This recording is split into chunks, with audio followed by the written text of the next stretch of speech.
Now that we have reviewed that a financial plan is a tool that can help you manage anxiety, stress, and fear with your money, we now have to talk about getting started with your plan.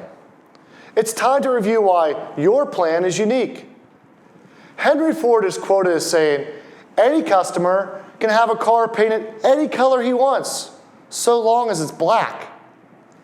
When we hear those words, most of us are turned off by them. This statement can sound fine if you want a black car, but what if you want a yellow car? The reality is we all have different tastes, different personalities, and different goals. These differences do not make us good or bad or right or wrong. They make us the person God designed us to be for His perfect plan. Since we are unique, our financial plans are unique. But so much of the financial advice you hear seems to be one size fits all.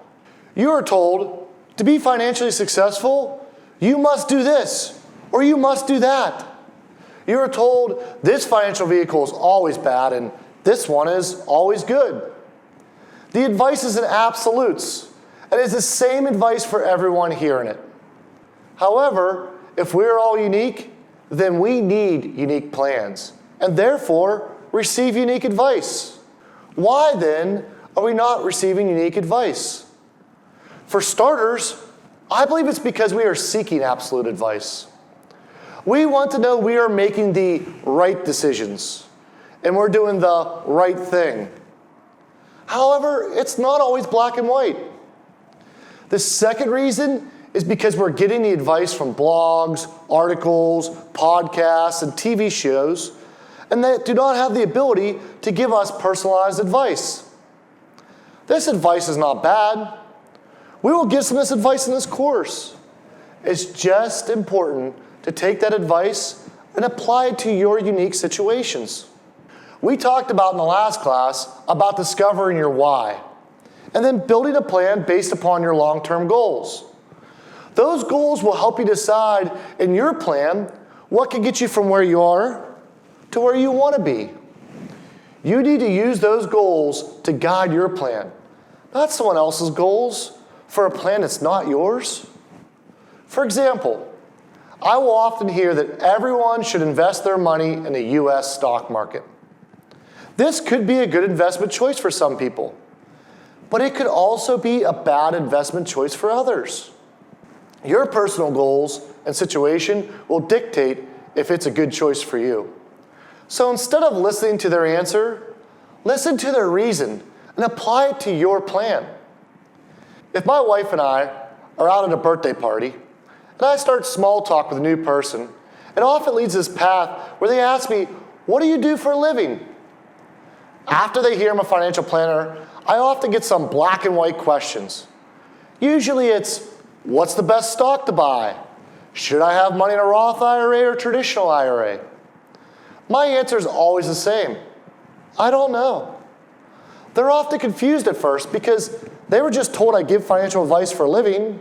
This seems like a pretty simple question. But the reality is, I tell them I need more information. I can't tell you what the best stock is for you. I need to know how long you plan to be invested, how much risk you're willing to take. What does the rest of your investments look like? What are your goals? Do you want growth or income? These are just some of the things I would need before giving that advice. In other words, I believe a financial plan is needed to answer that question because you are unique and your plan is unique. Let's talk about some examples of different goals and views and how they relate to the differences in your plan. What is your risk tolerance? Are you willing to take on a higher risk to receive potentially higher reward? This is often done through a risk tolerance questionnaire, which may not fully help you understand your risk tolerance, in my opinion. You have to visually think of the worst case and the emotions you may experience and the decisions you may make because of those emotions. You have to review your anxiety, stress, and fears that we discussed in the first class to see how they shape your risk tolerance. You may also find you have to take on more risk than you would in an ideal world to give you the ability to achieve your goals. Are you a budgeter or not? For example, I am not a budgeter. The thought of having to sit down each month and bean count gives me anxiety. So in my plan, there's ample wiggle room for monthly expenses. And I use tools to help me automate my personal finances. For example, forced transfers into your savings will help you save if you're not a budgeter. Why force yourself to stick to a budget if that's the thing stopping you from executing your plan? Please keep in mind, this should not be taken as advice to not understand your cash flows, as you need to have a good understanding of cash flows to build your plan, which we will discuss in a future class. But I'm simply showing that styles that each of us use to manage our cash flows are different based upon our personalities. Another example is passing money on to a future generation or an organization that's important to you. This will change your plan greatly. I have worked with clients who would rather retire 10 years later and pass money on to their children. And I've also worked with clients who would rather pass money on to their children and retire 10 years later, because passing money on to a future generation is important to them. But I've also worked with clients that have no children. All three of these client goals are all different, and that is okay. But they require different financial plans, and they require to use different strategies to achieve those goals. Some people want to retire at a younger age. Some people want to retire at a traditional age. Some people don't ever want to retire. These different goals will change your plan and change the strategies you may want to use. I fall in the group that never wants to retire. Retirement to me means working less hours with less responsibilities, but not stopping the work I do because I love my work.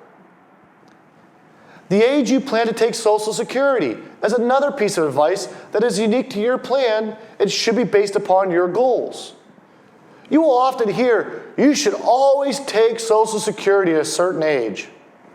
But that advice is based on just looking at Social Security and doesn't take into account your personal health, your family health history, your risk tolerance, and the effect on other income sources such as your investments. Looking at it as just how to get the most out of Social Security is not taking into account your unique situation. It may cause your plan to be less successful. Another example is if you own your own business and you have a unique skill set that you may want to invest your savings into that business and take on that risk because you may be able to get a higher return on that business than investing in other people's businesses like the stock market. This is not for everyone and may increase the risk to your plan. But if you have a business you believe in that may create a higher return, it may be the right investment plan for you. I could go on with thousands of examples like charitably minded people and non-charitably minded people. People that value travel versus people that want to spend more time entertaining people in their own house. The point is, there is no silver bullet. There is no unilateral right or wrong. Being a good steward of what God has given you, your time, talent, and possessions, is using them to be the person you were called to be.